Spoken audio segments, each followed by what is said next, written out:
So before I get into this Darling camera, I'm going to talk about some people that almost no one has ever heard of. These guys happen to live near each other in Brighton on the south coast of England in the mid-1890s. All of them had been working in photography or magic lantern shows. They had first learned about living pictures in 1896 after hearing about the demonstration from the Lumiere brothers in Paris, and firsthand from seeing the new Edison kinetoscope that was installed at the Brighton Aquarium in 1896. This sparks a revolution. The very innovative Brighton School of Movie Makers was born. In September of 1896, Esme Collins first enlisted the help of a local Brighton design engineer and machinist, Alfred Darling, and his business partner, Alfred Wrench. He asked Darling to help repair his animated picture camera. This is years before living pictures were renamed movies. Mr. Darling easily understood the mechanics of the camera, and he saw the potential of building his own cameras for this group of Brighton men, and by 1900 he was making cameras for other people too. According to research, Alfred Darling was the first person in movie history to make cameras for sale to the public. In the entire history of motion pictures, these Genesis generation guys are my favorites, and I'm very pleased to introduce them to all of you. James Williamson was one of these men, and you can see another of my YouTube videos about the Brighton School just by entering Williamson Camera in the YouTube search engine. Alfred Darling manufactured James Williamson's cameras for him. George Albert Smith was considered the master of the Brighton School. He fell in love with the potential of the living picture business and made 37 movies in 1897. Here's a picture of him with his Darling camera in the late 1890s. Several of his films have survived and can be seen on YouTube. There are very few people in the history of the motion picture industry that are from the Genesis generation. Even fewer had their starts in the first few months of the industry.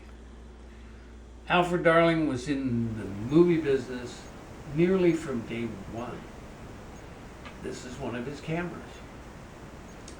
There are no records of Alfred Darling's camera sales, so I can only guesstimate the year of manufacture for this camera, about 1899.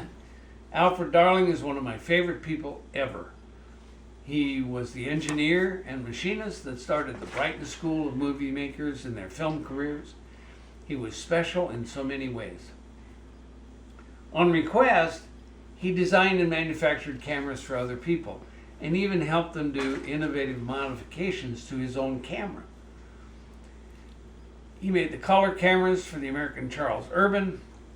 He made cameras for the Brighton School guys, encouraged them, and offered technical support wherever it was needed. He was partners with Alfred Wrench, who patented their first camera mechanism about 1896. This camera has one of Alfred Wrench's patents from 1907 with it. This model of Darling camera was first produced about 1898. There's a number stamped on the inside of the camera of 939. I know he never could have made 900 cameras in the short time he manufactured cameras. So, excuse me. So I believe this number to be a date code, possibly September 3rd of 1899. Now, it took Mitchell Camera 30 years to make 900 cameras, and 18 years for Bell and Howell to do the same. So I'm quite sure that Alfred Darling didn't make 900 cameras, or there would have been more of them come on the market. In the 40 years I've been involved with antique movie cameras, I've only had 2 of these. In all those years, I've seen many major private collections and many museum collections here and in Europe. I've never seen another Darling camera in this fine a condition. My guess is this camera is the best Darling camera in the world. let me introduce you to a survivor.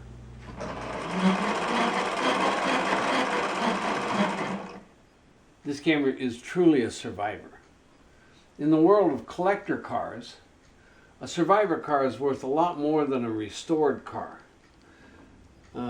This camera is just an original camera, still has all the brass blacking. It's so early it doesn't have a single frame crank on it. It has a pictures per second counter and a footage counter with a Alfred Darling's logo in it. It still has the original film cores with Alfred Darling's logo on them.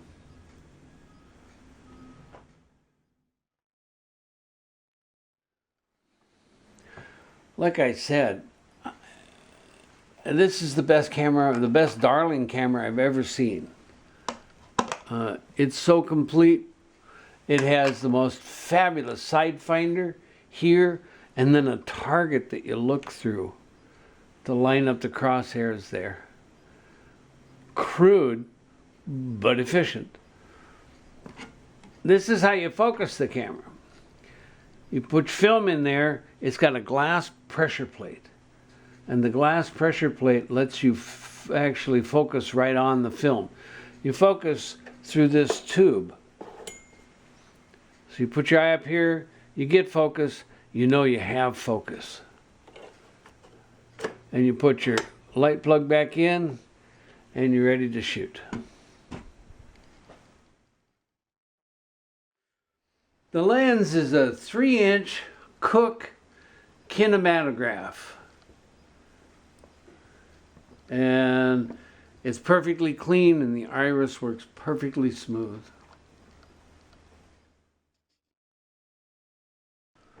One of the fun things about these historic cameras is that when you shot a take that you wanted to print, you pulled this button here. And what that does is it punches a hole in the film, just like a paper punch. And then in the dark room under a safe light, you could find the punched hole and then print the take from that footage.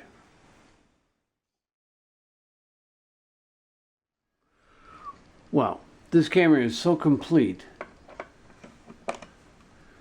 that it even comes with a 3/8/16 tie-down screw to mount the camera on something other than the head that it's mounted on now. Not only is this camera an astounding display piece, but it's a functioning camera. It'll actually shoot today. Comes with this amazing tripod and gear head.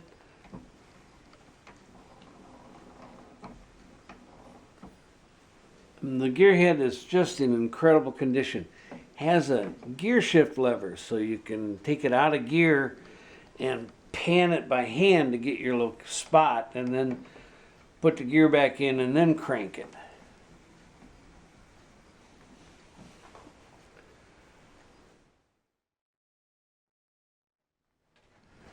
This is how the mechanism works. It is so clean and pretty. It's an amazing camera.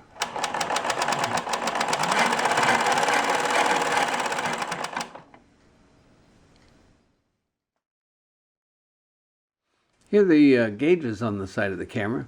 This is pictures per section with a Alfred Darling logo, and this is a footage counter with the Alfred Darling logo. Looks like this when it's running.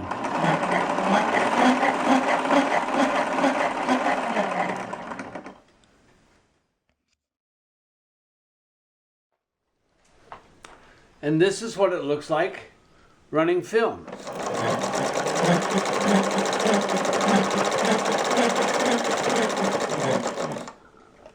It's been scratch tested and passed perfectly.